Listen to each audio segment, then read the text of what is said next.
Hi, this is chapter 4 capacity planning. Capacity planning is a very difficult subject for many organizations because it is very hard to forecast, and there are many mistakes managers can make when planning for capacities.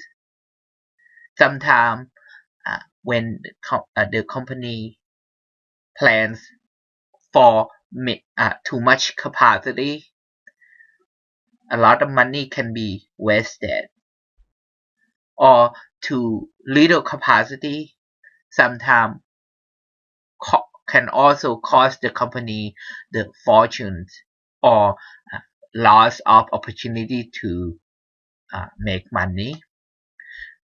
To plan for the right capacity is very difficult, and the chapters begin by discussing about the case study of Tesla. Tesla Motor was formed in 2003 by selling the uh, energy efficient car by not using any gas, and the main part of this car is to have a sufficient battery so it can run for a very long time. And Tesla planned the capacity really well because the company foresaw that in the future the demand of battery will be very large. Therefore, Tesla announced plan in 2004 to build the world's largest battery factory and using about $4 to $5 billion. This factory will occupy or occupy 10 million square feet and employ 6,500 workers. As you can see, with this kind of decision to make to use $4 to $5 billion is not a very easy decision to make. The company will not make decision lightly regarding the capacity planning. As you go through this chapter, you will see that there are all kinds of decisions that organizations can make. Some decision can be short in nature, some decision can be long in nature. So therefore, we have uh, uh, two terms that we can use to explain the terms of capacity. Sometimes we call one is a short-term capacity planning, another one is a long-term capacity planning, also called the strategic planning. And capacity means the maximum rate of output of a process or a service. Example of capacity can be the maximum boxes that the process can produce the product, or how fast the process can run. How many hamburgers one employee can make in 1 hour. That's how we define capacity. Capacity decision is very crucial for long-term success and growth of organization. Many areas in organization must make decisions regarding capacity in their own ways.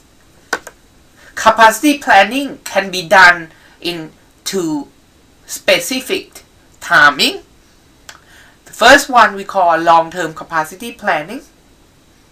Long-term capacity plans deal with investment in a new facility, equipment at organizational level, and require top management participation and approval.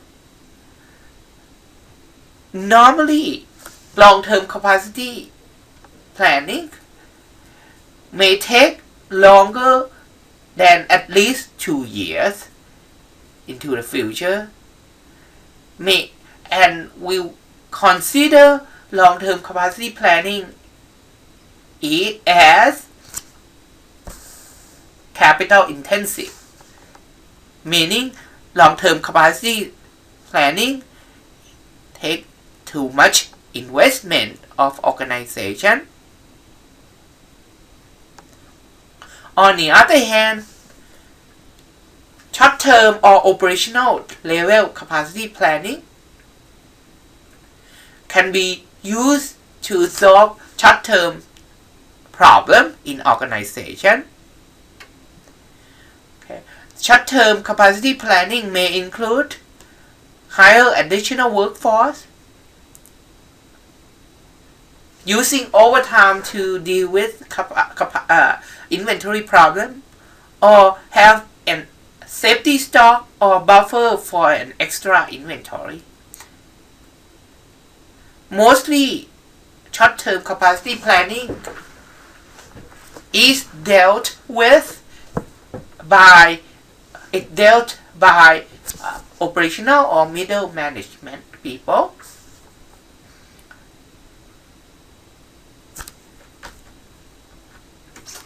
This picture shows difference between the long-term capacity planning and short-term capacity planning in terms of the issue that will be discussed.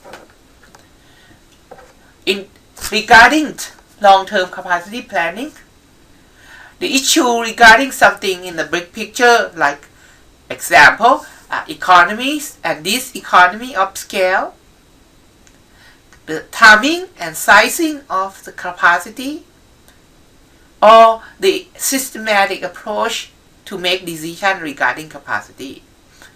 For short-term capacity planning may deal with the theory of constraint, the identification and management of bottlenecks, product mix, and also managing constraint in the line process. Okay, dealing with short-term capacity planning, the concept of theory of constraint can be applied. Theory of constraint, or TOC, okay, will be discussed more in chapter 7, which will not be covered in this class. Theory of constraint, or TOC, is a systematic approach that focuses on actively managing constraints that are impeding progress toward its goal of maximizing total value added, sell less discount, and variable cost. Theory of constraint was developed by Eli Goldratt. What is constraint really? Constraint is any factor that limits system performance and restricts its output. If we say capacity is the maximum rate of output, then the constraint is something that impedes organization to achieve capacity. Constraint in organization can be many things, but the main thing of constraint is a bottleneck. Bottleneck is an output constraint that limits a company's ability to meet market demand. Sometimes we also call a bottleneck can be called capacity constraint resources, or CCR. Constraint is any factor that limits the performance of a system or restricts its output. When constraint limit exists, capacity can be imbalanced. constraint can occur up and down the supply chain, can be either in the supply chain side, the supplier side, or in the customer side, or within the firm processes. It can be physical, like machine, labor, or workstation. Can be managerial problem like policy, metrics, or mindset. This picture shows the representations of bottleneck. The first situation, there are three processes that interconnected. Process number 2 is considered a bottleneck because the process has output maximum of 50 per hour, which impedes the maximum output of the whole process.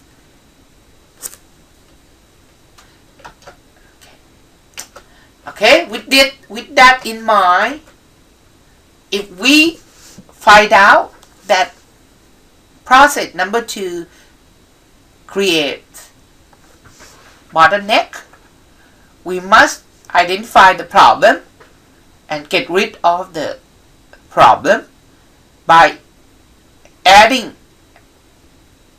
additional capacity to it. So the maximum output can be 200 per hour in this case. How can we measure capacity? Capacity can be measured by 2 ways. The first is to measure by the output measures. The output measure can be number of units produced per day or the output rate. Output measure is suitable or appropriate in a situation where the organization has high volume and less flexible process, meaning that the output may be only a few, but the output has high volume. The firm with small number of output of product and services can use output measure as a measurement for capacity. Example of this type of measurement can be ABC Bank offer only 2 options, online or normal bank. The second output measure, the second measure of capacity is input measure. Input measure is a situation when organization use and input resources to measure the outcome, the capacity, such as the amount of meat used in a restaurant or the amount of electricity used at the factory. Input measure is appropriate when organization has low volume but very flexible outcome, like such as in the high-end restaurant situation. Okay, how to measure capacity? Okay, capacity is the maximum output or maximum you can do. Normally, organization will not run organization at maximum. The average the organization can run, we call utilization. If organization use output measure for capacity, utilization can be measured by average output rate divided by maximum capacity. For an input measure capacity, utilization equal average hour works divided by hours available. Percent efficiency equivalent to standard hours produced divided by actual hours work. Okay, this show you an example of the utilization measurement.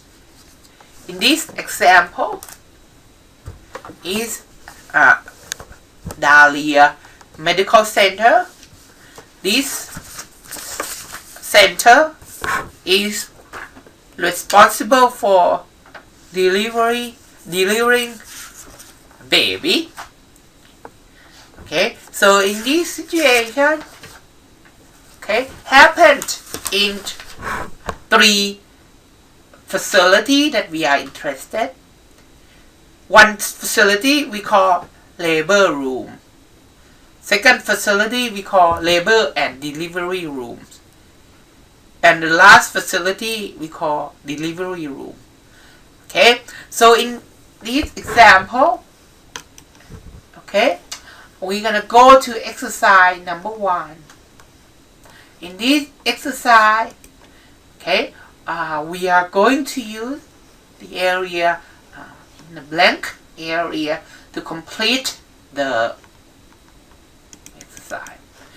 Okay, we are interested in 3 facilities who identify utilization. Okay, as you know, this type of facility does not have high volume but have high or flexible outcome. Thus, the input measure is suitable. The input measure that we are going to use for this example is hours of operation. Okay, so we use an input measure of capacity, and then we can use hour. Okay, first facility we're gonna call it labor room. Second facility we're gonna call labor and delivery room. And last facility we're gonna use called delivery room. Okay, now percent utilization, just to remind everyone, percent utilization. In this case, we use input measure. We're gonna use average hour work divided by hours available. Okay, so in this organization, we are interested in 3 working day period for each facility. Okay, and each facility may have many rooms. For example, labor room, you have 30 labor room. Okay, so for this labor hour available equivalent to 3 days, and each day maximum of 24 hours all day, and you have 30 rooms, so hour available is about 2060. Okay, for actual hour or hour usage,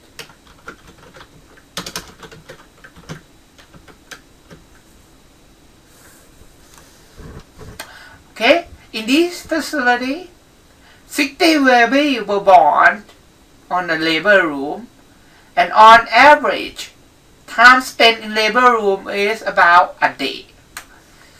Okay, so you have 60 babies. Each baby spend about a day or 24 hours. So our actual use is about 1440 hours. So I hope student is working along with me. so percent util or in short of utilization equal 1440 divided by 2060 times 100 to make it percent, which is equivalent to 66.67% utilization. Okay, so moving on to next facility. On next facility, we do the same things. First, we find out hour available. Okay, the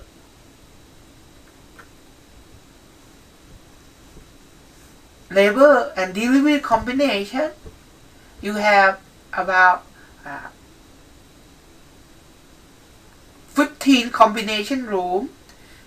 Okay, so we have 3 days, each 24 and 15 room.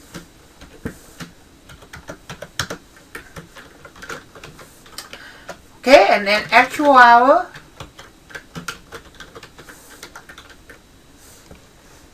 equivalent to, okay, you have 45 baby were born on a combination. Okay, each baby also take about an hour, maximum an hour, maximum a day or 24 hours.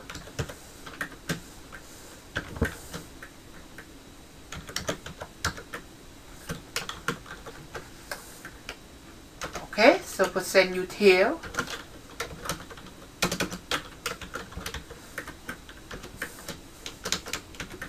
equal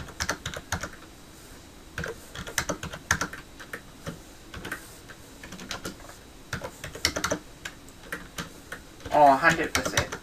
Okay, as you can see that percent utilization cannot be beyond 100% because capacity is the denominator is or cannot be beyond the maximum output. Okay, for the delivery room you have hour available of delivery room, you have 3 delivery room. Okay, each room 3 days and 24 hours, which will take about 16 hours available, and then actual hour equal, you have about, okay, about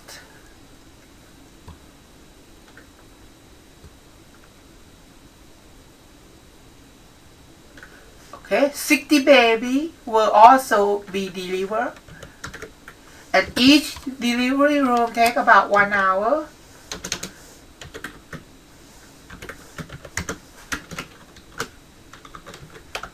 Okay, so percent util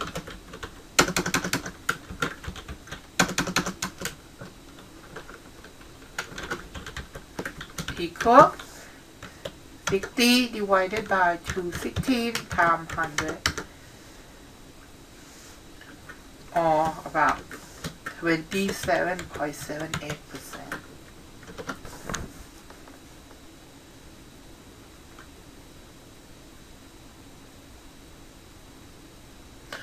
Okay, the question asks, which of the facility had the greatest utilization? You can see that labor and delivery room has the greatest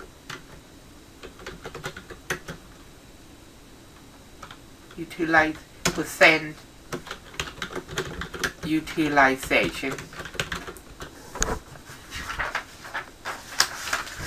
Okay, now let's go back to the slide. So we finish example of utilization, and also the book has a few examples that you can follow. Okay, please review it. Okay, next concept discusses about the capacity and scale. In this section, we will discuss about economies and this economy of scale, which is the issue regarding long-term capacity planning. Okay, so economy of scale. Economy of scale, okay, is a situation, okay, that can explain the states in organization at which the average unit cost of a service or goods can be reduced by increasing its output rate. Okay. Economy of scale is a situation, okay, when you increase the volume or the demand of the output. In this situation, for example, is a hospital. The hospital may start out organization with 250 bed hospital. One hospital increased its capacity more and more and more. Okay, when the output rate increase, the average unit cost may decrease. Why it is decreased? Because the number of the output, in this case patient, is increasing, drive down the average cost. Okay, the cost that go down may come from fixed cost, or the cost of construction, or the cost of facility, or the cost of the machine. It can be also the cost of material that purchased, and the cost also come from the learning curve. When the organization increase their output, they are learning and they are taking advantage of the knowledge that they learn. They do things better. Okay, so when organization increase volume and the average cost go down, this area we call economy of scale. On the other hand, the opposite side of economy of scale we call diseconomy of scale. This economy of scale occurs when the average cost per unit increases as the facility size increases. Okay, this economy, as you can see from this figure, as the volume of output increased from 500 to 750, the average cost start to go up. Why? Because the organization tend to be more complex. The organization loses focus. The process become inefficient. The organization become too stout to be efficient. Okay, so this area, when you increase the output and the average cost go up, we call this economy of scale. Okay, so these are the summary of it. The size of capacity. When making decision regarding the long-term capacity, organization may not make decision lightly. Why? Because too much capacity can also be wasteful of money, and decision regarding capacity is very capital intensive. When making decision regarding capacity, organization may also use another term to measure the capacity. We call capacity cushion. capacity cushion is 100% minus average utilization rate.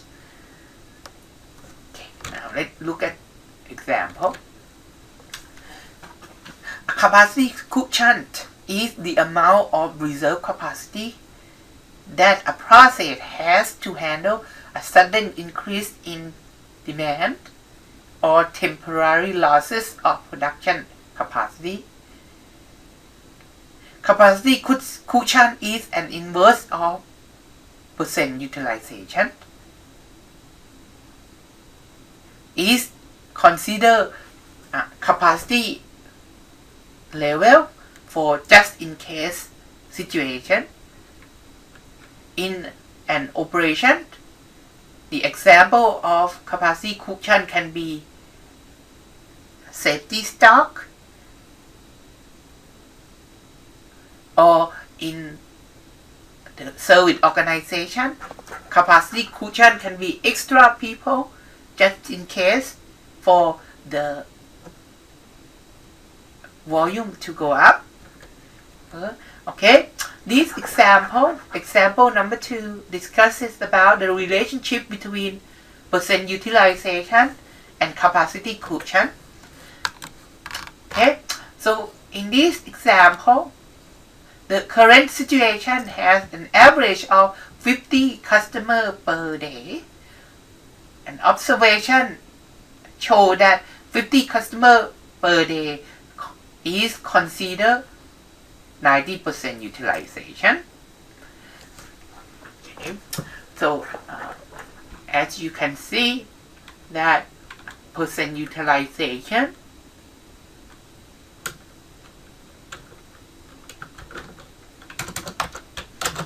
on the current situation,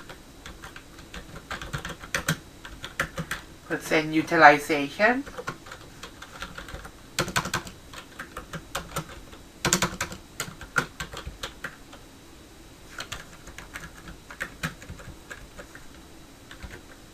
equal 90% or equivalent to 50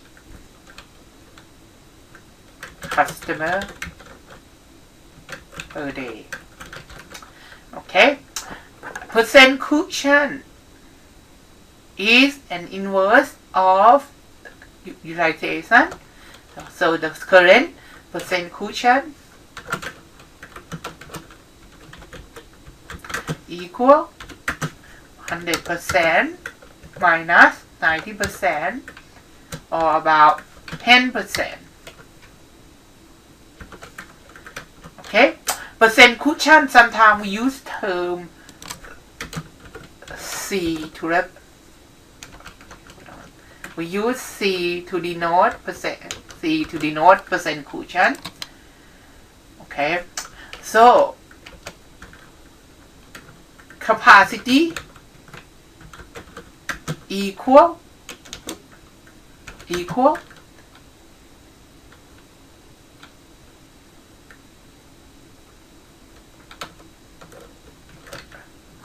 average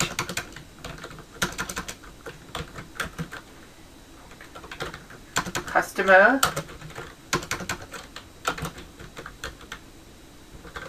divided by 1 minus C divided by 100. 1 minus cushion divided by 100. So in this case, the current capacity is 50 divided by 1 minus, we put parentheses, 1 minus 10 divided by 100 or equal 50 divided by percent utilization, which is about 0.9. Okay, so in this particular example, you can see that the current capacity is about 0.9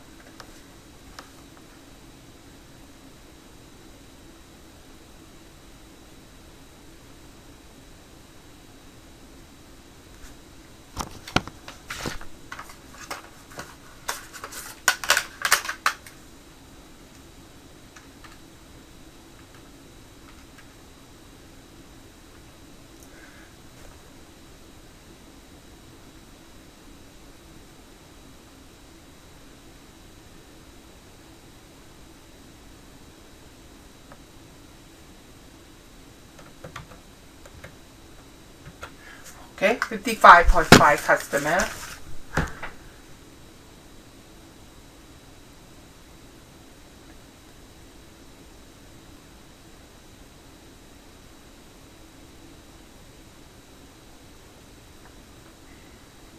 Okay, so now next is the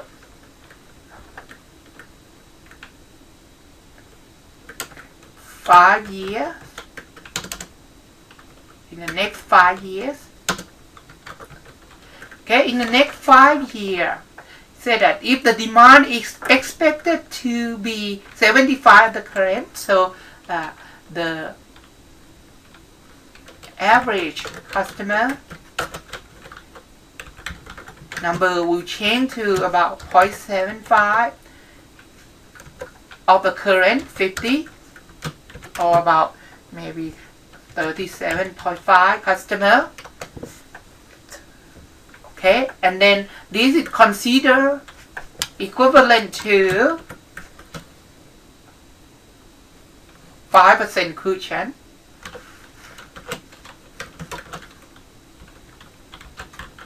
or 95% utilization. Okay, so question asked, what is the capacity requirement? Okay, now let me fix the top also. Let's put no requirement in there. So, okay, capacity requirement now equal average customer divided by 1 minus cushion divided by 100. Okay, which equal 37.5 divided by 1 minus cushion now is 5, or about 37.5 divided by 0.95 utilization, 0.95. Okay, which equivalent to about 52.63 customer. Okay, as you can see that the number of capacity go down significantly. Okay, so that is example regarding the relationship between cushion and percent utilization. Okay, next concept we will study about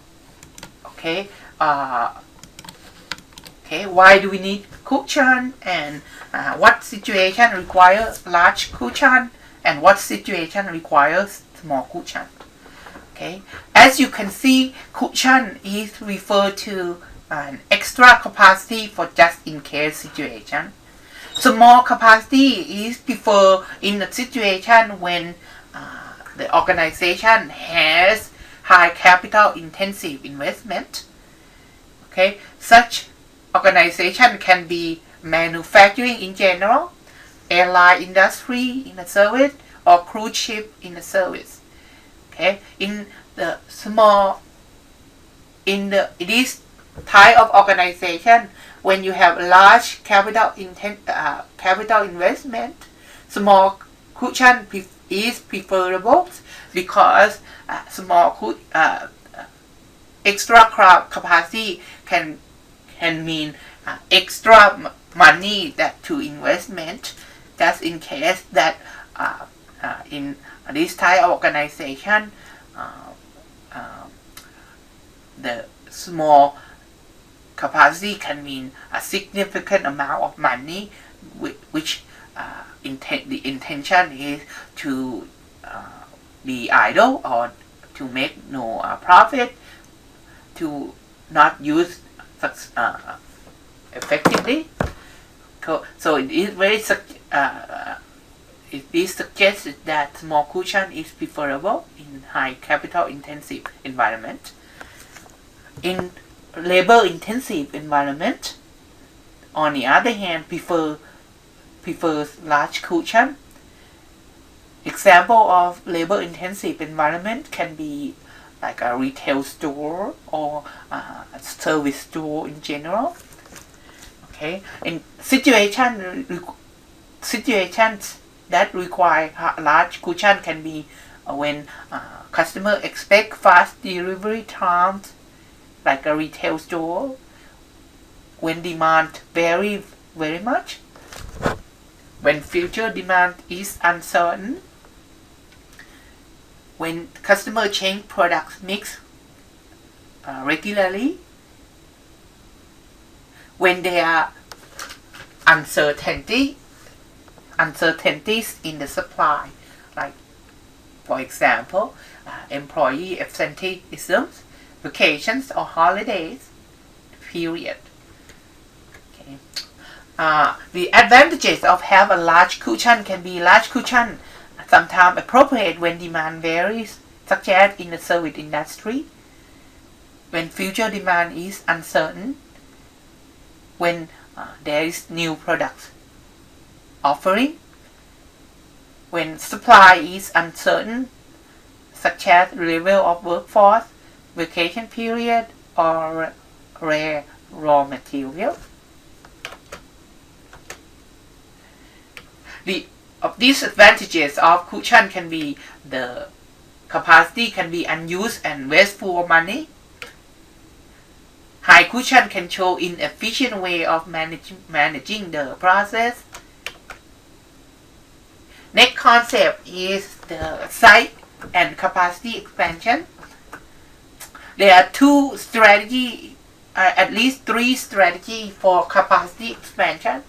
First, capacity expansion we call expansionist approach. Okay, expansionist approach represent the type of expansion that always preempt the expansion of the other firms. This type of expansion organization always look ahead and trying to have higher capacity than the capacity required. This type of expansion may happen only once in a while or a few times. Okay, and the length or the timing between expansion can be quite a long term. Okay.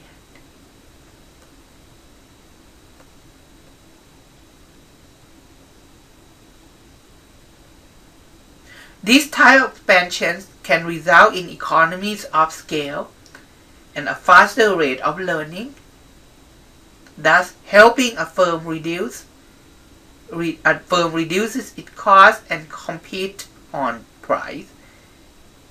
These strategies might increase the firm market share or act as a form of preemptive marketing.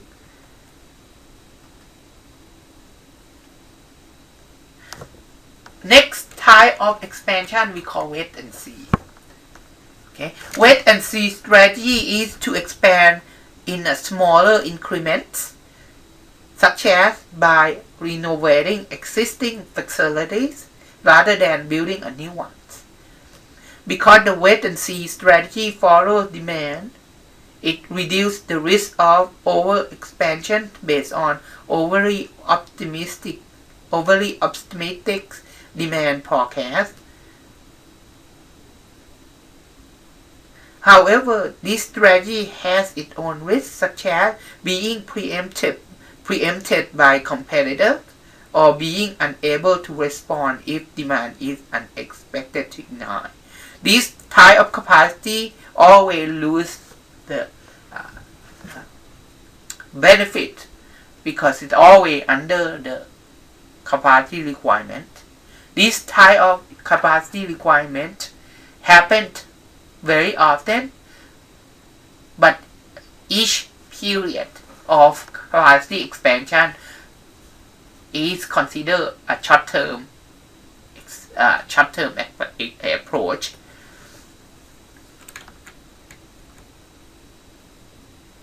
Okay, next we will discuss about capacity requirement. Capacity requirement can be used both input measure and output measure. A capacity requirement can be measured by the formula. This formula, it depends largely on how many product or service that offer. If organization offer only one product or one service, the capacity requirement, or M, represent number of machine or man hour, equal D times P divided by N times 1 minus cushion divided by 100. And you can see that the 1 minus cushion divided by 100 is something that we experienced before. Okay, D represent annual demand, P represent processing time, N represent the hour available, C represent cushion. When organization offer more than one product and services, this formula can be used. As you can see that the bottom part stay the same. The top part, on the other hand, okay, has a setup time part to add to it. So instead of having only D times P represent processing time alone, the top part may add the setup time D divided by Q times S to add to it, because between two products, organization must wait and getting the process ready for the next product, and that time we call setup time. Okay, now let's look at this example. This example, organization, okay, has two product to offer. One product is offered to client X, another product offered to client Y. Each product may have different demand, processing time, lot size, and also the setup time. Okay, so these are the formula we use. We will put unit into the right area. Bottom part represents total hour available, which is 250 days per year. One shift per day, 8 hours per shift, with organization have 15 cushion. Okay, as you can see, organization need about 3.12 machine.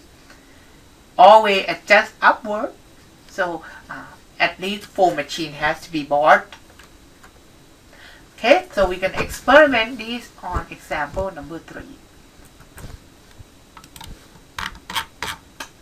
Okay, on example number 3, there are 3 products in this organization.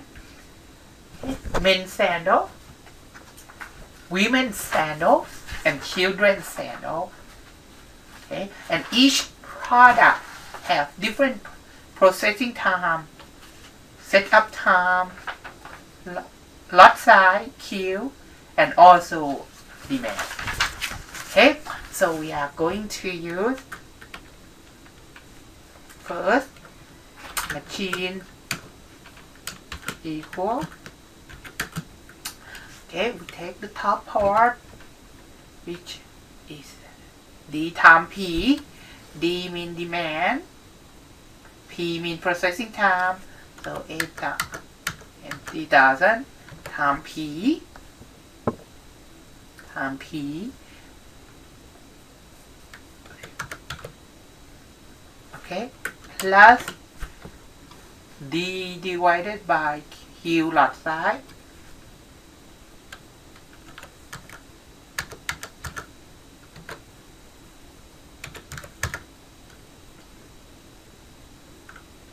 Okay, and that's considered men for men product. Okay. plus second part, which is the one with the women. Okay, 60,000 processing time 0.1 plus 60,000 divided by 180 times setup time 2.2.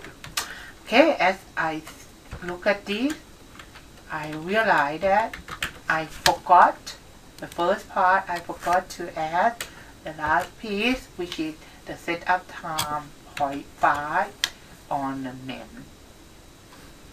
Okay, last part we're gonna add is for children.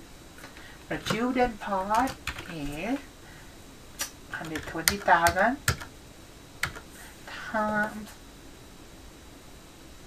0.02 plus net 20,000 divided by DOQ 360 times 3.8. That will be children.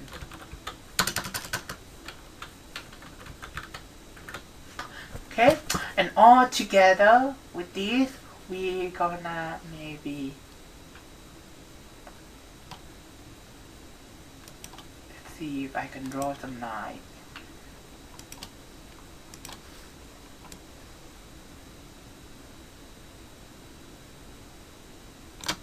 Like that.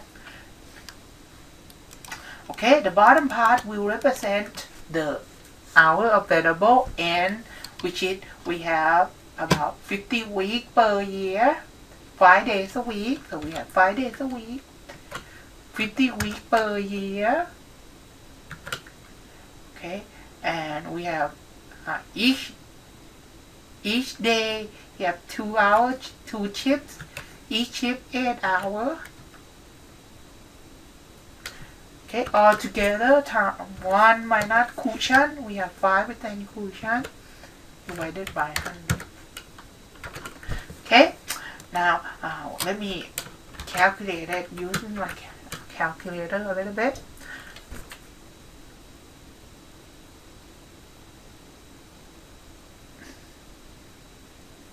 Okay, based on my work, it's about 3.8 machine, or we're gonna adjust upward to 4 machine. Okay, so the question is that how many machine needed? We need 4 machines.